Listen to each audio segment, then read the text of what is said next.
M মঞ্জুর করিম রনি ভাই, তিনি আজকে অবশ্যই যদি দেশে থাকতেন তিনি আমাদের সাথে এই জামাতে শরীক হতেন।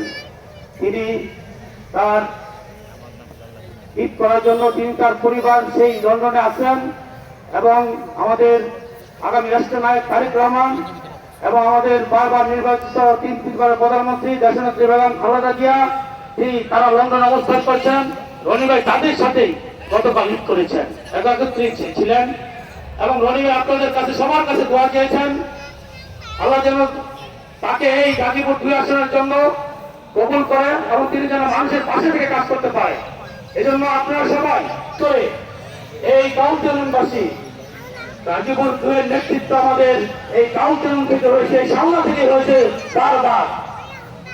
সেই হিসাবে আমরা এক সুযোগ্য নেতাকে পেয়েছি, রনি ভাইকে পেয়েছি।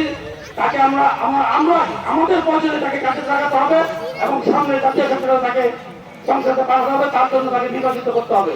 যাই হোক, আপনারা রনি ভাইয়ের জন্য দোয়া করবেন এবং আমার মরহুম চাচা আল্লাহ মান্নান সাহেব